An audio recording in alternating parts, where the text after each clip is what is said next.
In the American frontier, winter was not a season. It was a test. It judged every decision you made months earlier, and it did not forgive mistakes. In places like the Bitterroot Valley in the late 1800s, cold was not measured by discomfort. It was measured by loss. Livestock froze, standing up. Rivers locked solid. Snow erased roads, trails, and fences. If something broke in January, help was not coming. You fixed it, or you endured it, or you paid for it. Modern people often imagine frontier winters as quiet and picturesque. They were not. They were loud with wind, heavy with labor, and constant in their demands. Every morning began with the same question: do we have enough heat to last the day and the night that follows? Firewood was the difference between living and dying. Not comfort, not convenience, survival. A man could be strong and still lose. He could work hard and still freeze. Winter didn't care how tough you were. It only cared whether you had planned correctly, how close your fuel was, how dry it stayed, how many steps you had to take in the dark and the wind when your hands were already numb. That is why winter punished pride. It exposed bad habits. It exposed designs that worked fine in October but failed in February. Many people learned too late that the way things had always been done was often just good enough to survive most years, not the worst ones. Frontier people understood this deeply. They did not romanticize hardship. They tried to remove it wherever possible. Any task repeated every day became a liability. Any exposure multiplied over months became dangerous. Smart settlers did not look for heroic solutions. They looked for systems that reduced effort, reduced risk, and worked when they were sick, tired, or injured. Winter forced honesty. It stripped away talk and left only results. A good idea kept you warm. A bad one cost you fingers, livestock, or children. This story begins in that reality. A place where buildings were not judged by how they looked, but by how they performed at 30 below zero. Where neighbors watched each other closely, not out of gossip, but because someone else's mistake might become tomorrow's lesson. And in one valley during one hard winter, a man built something that looked wrong to everyone watching. It broke convention. It wasted materials. It challenged what experienced people believed they already knew. Winter would decide whether he was foolish or prepared. The man who would later confuse his neighbors had not always lived in the Bitterroot Valley. Before filing his homestead claim, he had already learned what cold could take from a person. His first Montana winter was spent in a dugout near a supply post farther north. It was the kind of shelter men chose when they were short on time tools or help. Dirt walls, a low roof, just enough space to sleep and keep a small fire alive. On paper, it was adequate. In reality, it was a lesson. That winter, he watched experienced men fail. Not fools, not drunks. Capable workers who underestimated distance weather and fatigue. One man lost 2 toes because his woodpile was downhill and the snow drifted waist-deep overnight. Another strained his back, dragging frozen logs through wind that burned exposed skin in minutes. The worst memory came late in the season. A family nearby lost access to their fuel when their shed collapsed under wet snow. Canvas tore. Timbers snapped. Their firewood disappeared under ice and debris. For days they couldn't reach it. They burned furniture first, then floor planks. When that wasn't enough, they cut part of the roof frame. The children survived, but the damage stayed. Frostbitten fingers don't heal clean. Fear doesn't leave easily. That image stayed with him, not as drama, as data. Cold, he realized, doesn't kill quickly.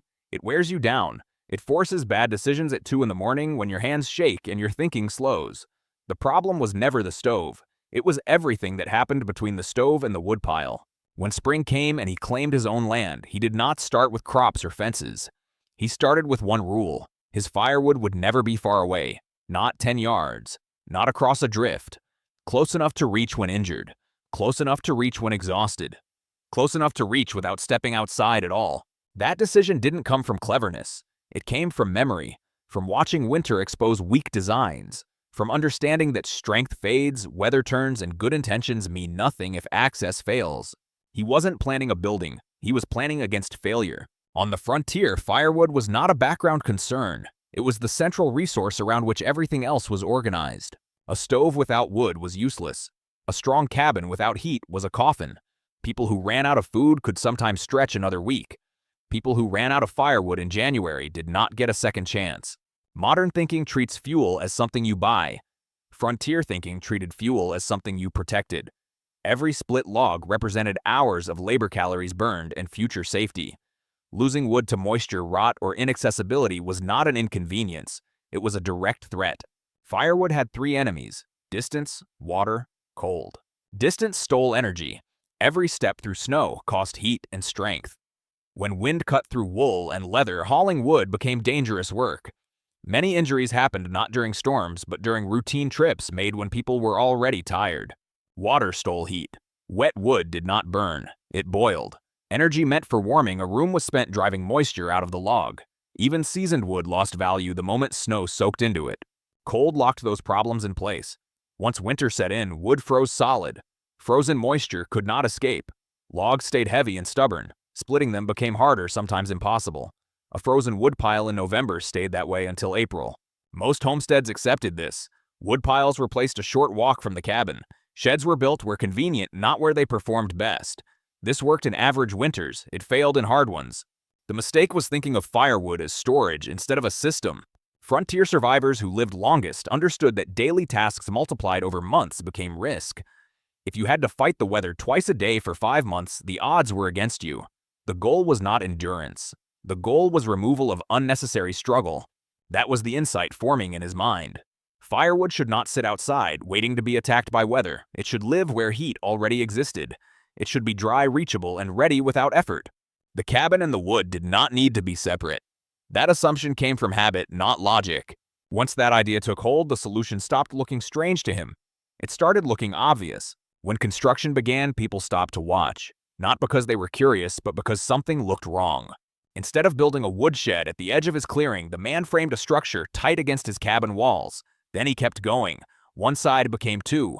2 became 4. By the time the outline was clear, the shed wrapped entirely around the house. To experienced frontier eyes, it made no sense. Timber was precious. Labor was limited. Every log had to justify itself. What they saw looked like waste. Enough wood for another cabin spent on a space no one would live in. Neighbors didn't mock him because they were ignorant. They mocked him because they were practical. These were people who had survived years of hard winters using proven methods. They knew how much effort it took to cut haul and notch logs. They knew what happened when you overbuilt in the wrong place. Some thought he had grown lonely and strange. Others assumed he was copying something he didn't fully understand. A few believed he was simply preparing for a barn-sized family that didn't exist. What troubled them most was not the size of the structure, but its purpose. It did not add sleeping space. It did not shelter animals. It did not increase crop yield. On the frontier, anything that didn't serve an obvious function was suspect. This reaction revealed something important about frontier life. Innovation was risky. Unfamiliar ideas could kill you. People trusted what had already kept them alive. Anything new had to prove itself under the worst conditions imaginable. That is why frontier communities were cautious, not closed-minded, careful. The man building the surrounding shed understood this. He did not explain himself. He did not argue. He did not try to convince anyone. Talking did not keep you warm. Only results did. What his neighbors couldn't see yet was that he was not building extra space. He was building protection. He was relocating a critical resource into the safest possible place. He was designing for failure, not for normal days. The structure looked strange because it challenged a habit no one had questioned. The habit of separating fuel from shelter. The habit of accepting daily exposure as unavoidable. From the outside, it looked like madness. From the inside, it was preparation. Winter would decide which view was correct. The idea did not come from a book. It did not come from a blueprint. It came from a conversation shared during a winter that nearly broke him. Years earlier, during that first brutal season in Montana, he had shared a dugout fire with an old trapper from Scandinavia. The man was well past 70. His hands were scarred and thick, his movements slow but deliberate. He spoke little, but when he did, it was practical. The younger man noticed something unusual. The trapper never rushed for firewood. He never cursed the weather. He never fought the cold the way others did. His cabin stayed warm without drama, even when temperatures dropped low enough to freeze breath in midair. One morning, when the cold reached well below 30, the trapper explained why. Firewood has 2 enemies, he said, distance and moisture. Everything else is noise. Every step you take through snow costs heat. Every log that gets wet steals energy from your stove. If your wood is far away, you burn calories just reaching it. If it's wet, you burn fuel just drying it. Then he showed him the shed. It wrapped around the cabin like a second skin. Not tight enough to overheat. Not loose enough to freeze. Snow never touched the wood. Rain never soaked it. Heat from the cabin leaked outward just enough to keep everything dry and workable. The trapper explained it simply. The house warms the wood. The wood feeds the house. Don't separate things that depend on each other. That idea stayed. It wasn't framed as cleverness, it was framed as survival passed down. The trapper had learned it from others, fishermen, herdsmen, people who lived where winter killed the careless. What mattered most was that the solution was proven, not theoretical. It had already kept someone alive for decades. Frontier life rewarded borrowed wisdom. Reinventing everything was dangerous. Learning from people who had already survived was efficient. So when the man later stood on his own land planning his first permanent structure, he remembered that lesson. He wasn't inventing something new. He was adapting something old to a new place. That distinction mattered. Innovation on the frontier didn't mean originality. It meant recognizing what worked and committing to it fully. That is what his neighbors missed. They saw a strange building. He saw a tested idea finally put where it belonged. The structure was not complicated, but it was deliberate. Every measurement existed for a reason. The shed formed a continuous corridor around the cabin wide enough to stack wood properly and still move through without turning sideways. The roof sloped outward from the cabin walls, shedding snow away from the living space instead of letting it pile against it. Snow load mattered. Roof pitch mattered. Drainage mattered. Nothing was accidental. The outer wall was built solid. Logs were notched fitted and chinked to block wind. This wall took the weather, so the cabin didn't have to. The inner wall was simply the cabin itself. No extra material, no wasted effort. The floor stayed simple. Packed earth in most places. Raised sleepers where wood needed to stay off ground moisture. This kept rot from starting while avoiding unnecessary milling. Frontier builders avoided fancy floors and storage areas because dirt was easier to repair than boards. Ventilation was subtle but critical. Small gaps near the roofline allowed moisture to escape without letting snow drive in. Too tight and dampness builds. Too open and cold winds. The balance kept air moving slowly, drying the wood without freezing it. Doors were placed with intention. Access points aligned with the cabin's main rooms, kitchen, living space, work area. Each door shortened the distance between heat and fuel. The goal was not convenience on good days. The goal was access on bad ones. There was no insulation by modern standards. None was needed. The system relied on thermal buffering, not sealing everything tight. Heat leaked from the cabin walls. That leak was the point. It turned waste heat into stored value. The shed also acted as a windbreak. Cold air that once slammed directly into the cabin now lost energy, hitting the outer wall. The cabin sat calmer inside, less drafty, easier to heat. From the outside, it looked like excess. From the inside, it behaved like a machine. One part fed the next. Nothing stood alone. Frontier buildings that lasted were not ornate. They were understandable. A man could walk the perimeter and explain why every log was where it was. This shed was not built to impress. It was built to work when tools broke, when bodies failed, and when winter refused to leave. That was the standard that mattered. You didn't need schooling to understand why the shed worked. You just had to pay attention to how heat behaved. Heat moves. It always has. It travels from warm spaces to cold ones, whether you want it to or not. Most people on the frontier treated that as a problem. Heat leaking through walls meant wasted fuel. The goal was to keep warmth trapped inside the cabin as long as possible. But this design treated leaking heat differently. It treated it as a resource. The cabin's log walls were never airtight. No frontier cabin was. Warmth bled outward slowly, day and night. In a normal setup, that heat vanished into the wind. In this setup, it entered the surrounding shed instead. The result was not a warm room. It didn't need to be. The shed stayed just above freezing most of the winter, even when the outside air dropped far below zero. That small difference changed everything. Firewood stored there did not freeze solid. Moisture inside the wood continued to move. Logs kept drying all winter long instead of locking up in November. When it came time to burn them, they lit faster, burned cleaner, and produced more usable heat.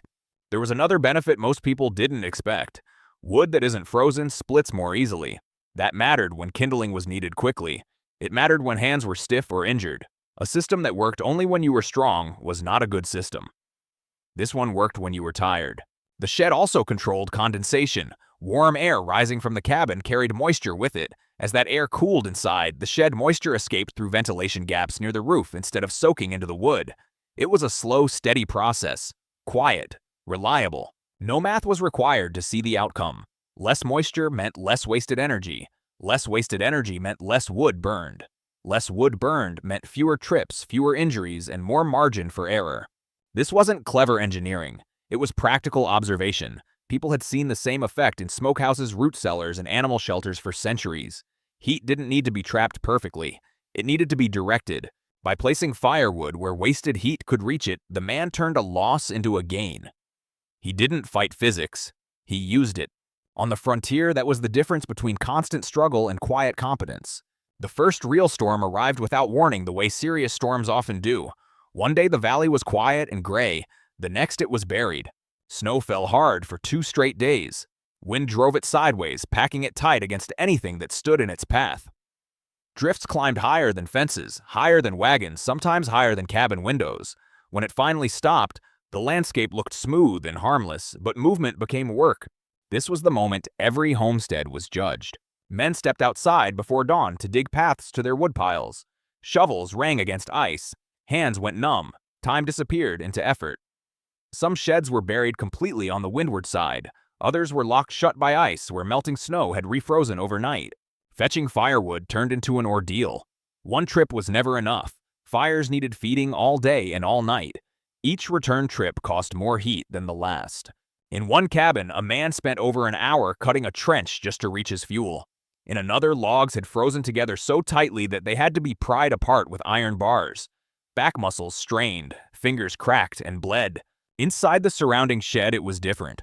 The man opened a door from his kitchen and stepped into the corridor. No wind, no snow. The wood stacked along the south wall was dry and light. He chose what he needed, closed the door, and returned to his stove in under a minute. The difference wasn't comfort. It was continuity. His fire never faltered. He didn't let the stove die down while he struggled outside. He didn't rush or panic. The heat stayed steady, which meant the cabin stayed dry, which meant the system kept feeding itself. This is how small advantages become large ones. A minute saved becomes an hour saved. Dry wood becomes efficient heat. Efficient heat reduces consumption. Reduced consumption extends reserves. Winter doesn't reward effort alone. It rewards systems that remove effort. While others fought the storm, he barely noticed it. Not because he was stronger or braver, but because he had already solved the problem before the snow fell. That storm didn't make his neighbors believers. It made them curious. They began to notice who struggled and who didn't. Winter had started asking questions. The answers were becoming visible. The cold deepened in January. It stopped swinging above and below zero and settled in for good. Days stayed cold. Nights dropped harder. The kind of cold that creaks timber and turns breath into frost the moment it leaves your mouth. That was when one family reached the edge.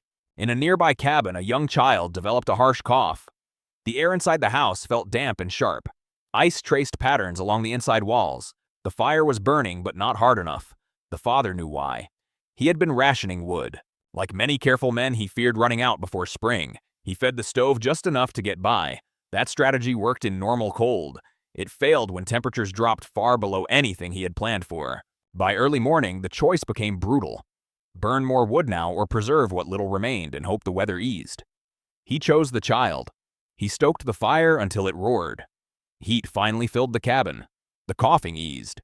But by dawn, the woodpile told the truth. He had days left, not weeks. Pride is expensive on the frontier. That morning, he swallowed it. He walked through deep snow to the surrounding shed and knocked. When the door opened, there was no lecture, no reminder of past skepticism, just an open space filled with dry wood. The man handed him armload after armload. The logs felt light in his hands. They lit instantly back home. The fire burned clean and strong, and the cabin stayed warm enough for the child to recover. That exchange changed more than one household. The lesson wasn't generosity. Frontier communities depended on that. The lesson was margin. One man had enough fuel to give because his system produced surplus without extra labor. That night made the difference clear. Planning for average conditions left no room for error. Planning for worst conditions created options. Winter doesn't announce when it will test you hardest. It waits until you're tired, low on supplies, and emotionally worn down. That's when bad systems fail. Good ones don't draw attention. They just keep working quietly while everything else strains. After that night, people stopped laughing at the shed. They started measuring it. As winter dragged on, the shed stopped being just a place for firewood. At first, it happened without planning. A neighbor shot an elk late in the season and had nowhere safe to hang the meat. Outside, temperatures swung too wildly. Predators were bold. Cellars were already full. The shed offered a solution without discussion. One corner stayed cold but not frozen. Air moved slowly. The logs blocked animals. The meat aged properly instead of spoiling or freezing solid. Word spread. Another family stored root vegetables there after their cellar flooded during a midwinter thaw. Potatoes didn't sprout, carrots didn't freeze. The temperature stayed steady enough to preserve food without attention. Soon people began doing work there, splitting kindling out of the wind, repairing tools with fingers that could still feel, mending harness leather that would have cracked in open air. The shed provided something rare in frontier winter's usable space. This mattered more than comfort. Winter work done outdoors was slow and dangerous. Tools slipped, hands went numb, mistakes happened. A protected space reduced injuries and increased productivity when time mattered most. The structure had quietly become infrastructure. No one planned it that way. It simply filled needs that had always existed, needs people had accepted as unavoidable. The shed also changed how people interacted. Instead of retreating into separate cabins for months, neighbors passed through. They talked, they helped, they shared information. That kind of contact mattered when isolation wore on the mind as much as cold wore on the body. Frontier survival was never purely individual. Communities lasted because resources flowed where they were needed. A design that supported that flow strengthened everyone. By midwinter, the shed held wood for multiple families, meat for one, vegetables for another, tools for anyone who needed them. It reduced duplication. Not every household needed every structure. Shared space reduced total labor. This was an unintended benefit, but a powerful one. Systems that worked for individuals often worked even better for groups. The man who built it never claimed credit. He didn't name it. He didn't formalize its use. He simply allowed it to function. That was the frontier way. Let what works prove itself through use. Let utility speak louder than explanation. By the time snow began to retreat, the shed was no longer seen as strange. It was seen as necessary. On the frontier, money mattered less than energy. Labor was the real currency, and winter spent it fast. Every task that required daily effort became expensive over time. Hauling water, feeding animals, cutting kindling, fetching firewood. None of these were difficult once. They were dangerous because they had to be done again and again, regardless of weather health or daylight. Most people counted firewood in cords. Smart people counted it in trips. A single trip to a woodshed in deep winter could cost more heat than the wood returned. Wind stripped warmth. Snow slowed movement. Frozen logs fought back. Over 5 months that added up to hundreds of hours and thousands of calories burned just to keep a fire going. The surrounding shed changed that math. Firewood was close, always accessible, never buried, never frozen together. That meant fewer trips and shorter trips. It meant the stove could be fed steadily instead of in bursts. Steady heat dried the cabin, protected tools, and reduced sickness. The real savings came quietly. Less time outside meant fewer injuries, fewer strained backs, fewer frostbitten fingers. Less exhaustion meant better decisions in emergencies. One neighbor began counting the difference. He realized he spent nearly an hour a day managing firewood during the coldest months, digging paths, breaking ice, carrying loads through wind, over a winter that was weeks of labor. The shed erased most of that work. That time didn't disappear. It was redirected. Repairs were done sooner. Animals were cared for better. Tools lasted longer. People rested more. Frontier life punished waste. It rewarded efficiency that reduced repeated effort. Systems that saved 5 minutes a day saved lives over time. The shed wasn't about comfort. It was about removing friction. It took a task that had to happen hundreds of times and made it safer every single time. This is what many people misunderstand about survival structures. They focus on materials, on cost, on how unusual something looks. They ignore labor flow. A good system doesn't make you feel clever. It makes your days quieter, less dramatic, or more predictable. By the end of winter, it was clear that the shed had paid for itself, not in money, in preserved strength, in avoided injury, in margin.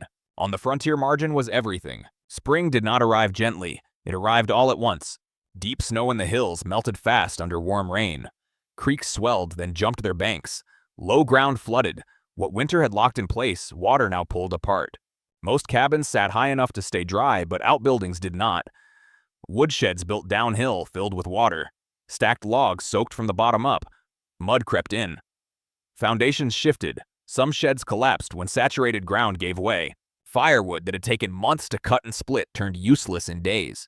Waterlogged wood does not dry quickly, not in cool spring air, not when stacked tight. People tried to save what they could, spreading logs in the sun, leaning them against fences, hoping for weeks of dry weather that did not come. The surrounding shed stayed dry. Its foundation sat slightly higher than the surrounding ground. Water flowed around it instead of through it. The floor stayed above the floodline. The outer walls blocked debris and pressure. When the water receded after several days, the wood inside was exactly as it had been before. That mattered more than anyone expected. Families who lost their supply faced a dangerous gap. They had just burned through winter reserves. Spring nights were still cold. Replacement wood was wet. Cutting more took time and energy people no longer had.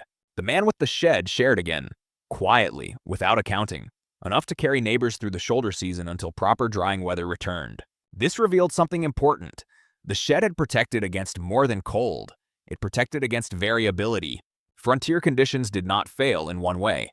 They failed in many. Snow buried access. Ice froze supplies. Water ruined storage. Wind damaged structures. A system that solved only one problem was incomplete. The surrounding shed solved several at once.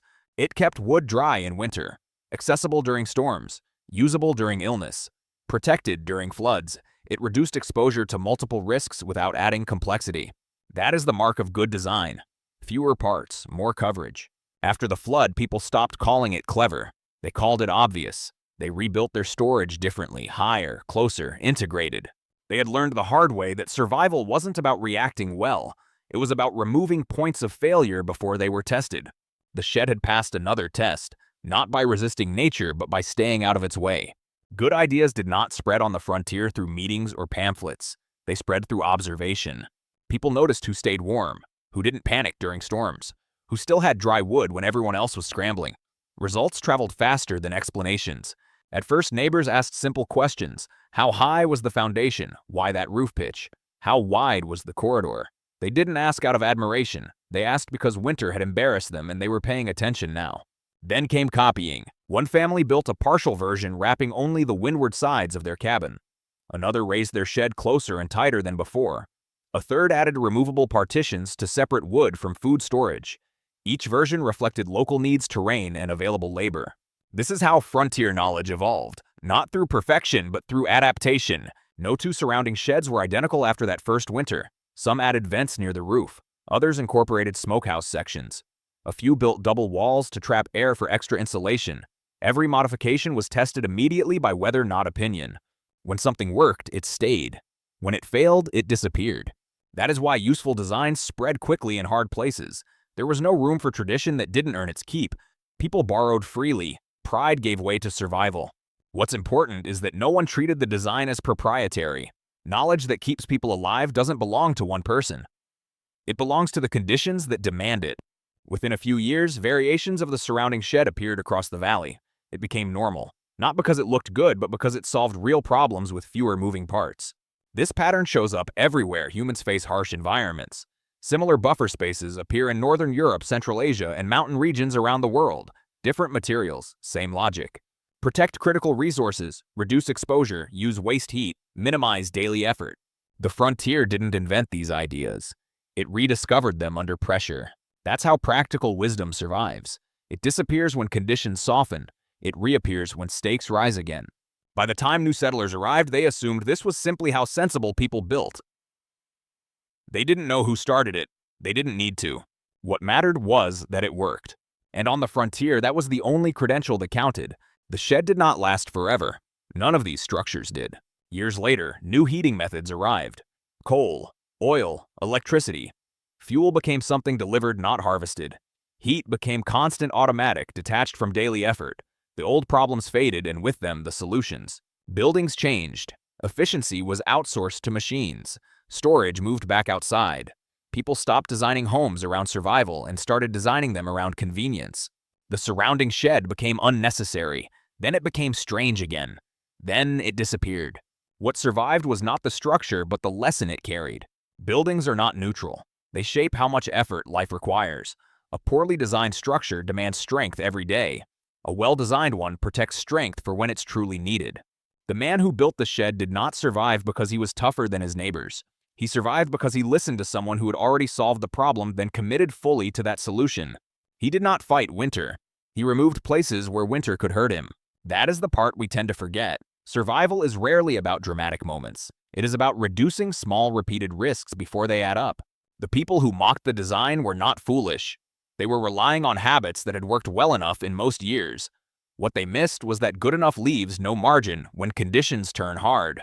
Sometimes the smartest solution looks unnecessary right up until the moment it saves you. That principle is not historical. It applies wherever resources are limited and failure carries consequences. Power outages, storms, supply disruptions, aging bodies. The details change. The logic does not. Listen to people who have already lived through what you fear. Borrow what works. Adapt it honestly. Build systems that continue working when you are tired, sick, or alone. That is frontier thinking. The frontier itself is gone, but the conditions that reward thoughtful preparation are not. They return in different forms again and again. Knowledge like this only disappears when we stop telling these stories. Remember them, pass them on, because one day someone will need them again.